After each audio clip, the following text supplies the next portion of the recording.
आज बटोट में जम्मू कश्मीर में शहीद भगत अमरनाथ जी की शहादत दिवस के मौके पर हम लोग एकत्रित हुए।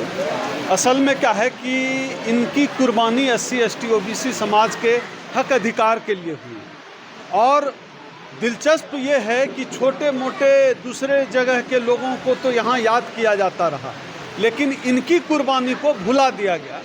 हो सकता है कि इसके पीछे एक बड़ा कारण ये रहा हो कि ये जो है शेड्यूल कास्ट कम्युनिटी से आते थे। चूँकि हमारा संगठन all India confederation Jammu Kashmir में हमारे state president chairman RK Kalsotra ji के लीडरशिप में लगातार SC ST OBC और माइनॉरिटी समाज की लड़ाई लड़ता रहा है। हम लोगों ने देखा कि इनको बिसरा दिया गया है, भुला दिया गया है, तो हम लोगों की यह जिम्मेदारी है, कन्फेडरेशन की यह जिम्मेदारी है, उनको समुचित सम्मान मिले।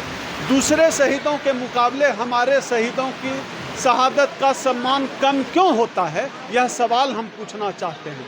आज बटौट में जब यह सभा हुई तो हमने इसके बहाने, शहादत दिवस के बहाने, वो तमाम सवाल जिनको लेकर इनकी शहादत हुई, चाहे जिसकी जितनी संख्या भारी उसकी उतनी भागीदारी का सवाल हो, चाहे आरक्षण का सवाल हो, चाहे बैकलॉग में भर्ती का सवाल हो, चाहे प्रमोशन में आरक्षण का सवाल हो, सैकड़ों लोगों की मौजूदगी में आज सभा हुई और उस सभा में हम लोगों ने तय किया कि इस जम्मू कश्मीर के SC ST और OBC और माइनॉरिटी समाज के लोग मिलकर आरक्षण के लिए, निजीकरण के खिलाफ, प्रमोशन में आरक्षण के लिए और हमारे अमर शहीद भगत अमरनाथ जी की शहादत को उचित सम्मान दिलाने के लिए एक साथ मिलकर मुकम्मल लड़ाई लड़ेंगे। आगामी 2 जुलाई 2023 को कन्फेडरेशन एक बहुजन संसद का आयोजन दिल्ली के कॉन्स्टिट्यूशन क्लब में किया जा रहा है। उसके लिए भी हमने जम्मू कश्मीर के साथियों से चर्चा की है और जम्मू कश्मीर से सैकड़ों की संख्या में जो बहुजन संसद दिल्ली के कॉन्स्टिट्यूशन क्लब में 2 जुलाई 2023 को होने जा रहा है, उसमें भागीदारी होगी और वो तमाम सवाल जो शहीद अमरनाथ जी ने उठाए थे, जिन सवालों का जवाब आज तक नहीं मिल पाया है, उन सवालों पर हम लोग आगे चर्चा करेंगे और एक मुकम्मल रणनीति बनाकर हम लोग इस पर आगे काम करेंगे। आज 2 प्रमुख प्रस्ताव जो है पारित किए गए। एक तो यहाँ जो परियोजना चल रही है, विद्युत परियोजना, उस परियोजना का नाम शहीद भगत अमरनाथ जी के नाम पर हो, और दूसरा हम लोगों ने प्रस्ताव आज की सभा में पारित किया कि उनके नाम पर, उनकी शहादत दिवस पर जम्मू कश्मीर में राजकीय छुट्टी घोषित की जाए। इन तमाम 2 सवालों को लेकर हम सरकार के प्रतिनिधियों से बात करेंगे, सरकार से बात करेंगे और कन्फेडरेशन इसके लिए प्रधानमंत्री, राष्ट्रपति, यहाँ के मुख्यमंत्री, राज्यपाल, उन तमाम पदाधिकारियों और सरकार के प्रतिनिधियों से चर्चा करेंगे, सक्षम लोगों से चर्चा करेंगे कि आज की सभा में जो 2 मांगे हुई है उसकी पूर्ति की जा सके। जिस दौर में, उम्र के जिस पड़ाव में लोग अपने परिवार के लिए जीते हैं, अपने बच्चों के लिए जीते हैं, अपना करियर सेटअप करते हैं, उस दौर में उन्होंने देश के SC ST OBC और माइनॉरिटी समाज के हक अधिकार के लिए अपना जान न्यौछावर कर दिया। 42 ईयर्स की उम्र में, लगभग मेरी उम्र के रहे होंगे जब उन्होंने शहादत दी। यह एक बड़ी बात है जिसको इस देश से छुपाया गया। अब छुपाया नहीं जा सकता है कि समाज के लोगों ने जो कुर्बानी दी है अपने समाज के लिए, हम उसको सामने लाएंगे। राष्ट्रीय और अंतर्राष्ट्रीय फलक पर, राष्ट्रीय और अंतर्राष्ट्रीय प्लेटफॉर्म पर हम उस पर बात करेंगे, चर्चा करेंगे। अब उसको छुपाया नहीं जा सकता।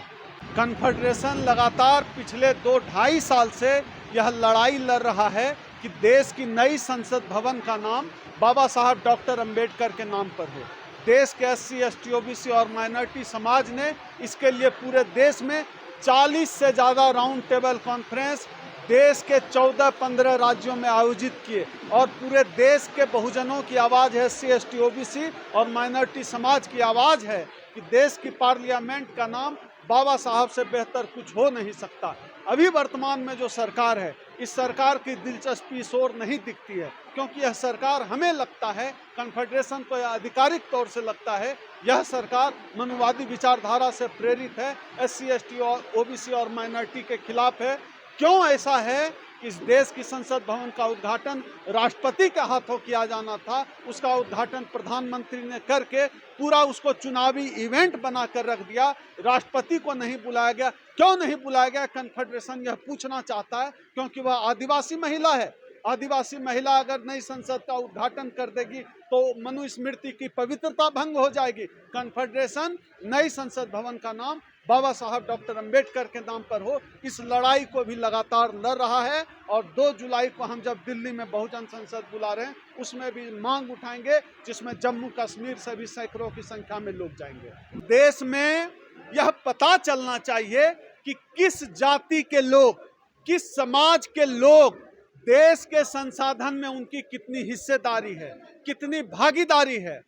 जिस देश में जिसकी जितनी आबादी है, जिसकी जितनी आबादी है, आबादी के हिसाब से प्रतिनिधित्व मिले, यह एक न्यायिक बात है। अगर इस एक घर में 5 भाई हो, संपत्ति बराबरी में बंटवारा होता है कि नहीं? अगर इस देश में SC, ST, OBC और माइनॉरिटी 90% हैं, तो इस देश के संसाधन में 90% भागीदारी होनी चाहिए।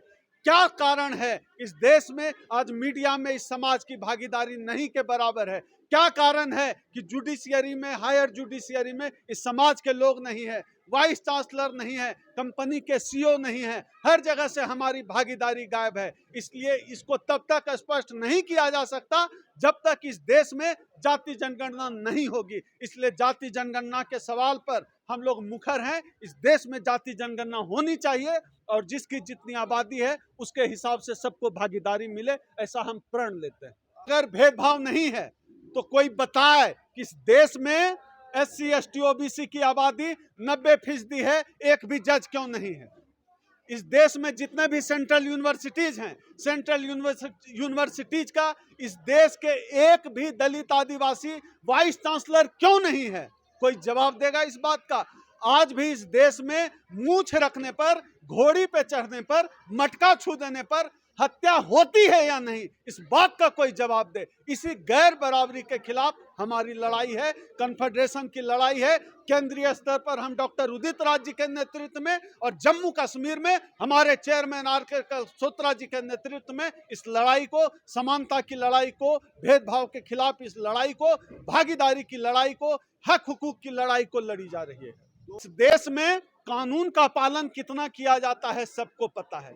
जिस देश में जज एक खास जाति का होता हूं, मैं जाति का नाम नहीं लेना चाहता हूं, 100% जज खास जाति का हो, हायर जुडिशियरी से देश की 90% आबादी का प्रतिनिधित्व नहीं हो, हम जानते हैं वहां हमको क्या न्याय मिलेगा। हमको पता है SC, ST एट्रोसिटीज एक्ट जो है उसको लेकर पुलिस का, प्रशासन का, न्यायपालिका क्या क्या रवैया होता है। उस एक्ट को कमजोर करने के लिए साजिश की गई थी इस भारतीय जनता पार्टी की सरकार के द्वारा, जिसके खिलाफ कन्फेडरेशन ने लड़ाई लड़ी। पूरे देश के SC, ST, OBC और माइनॉरिटी समाज ने साथ दिया उस लड़ाई में, दलितों, आदिवासियों का। उस लड़ाई को हमने लड़ा और 2 अप्रैल 2018 को हमने इस देश में ऐतिहासिक बंद किया और उस लड़ाई को हम जीते।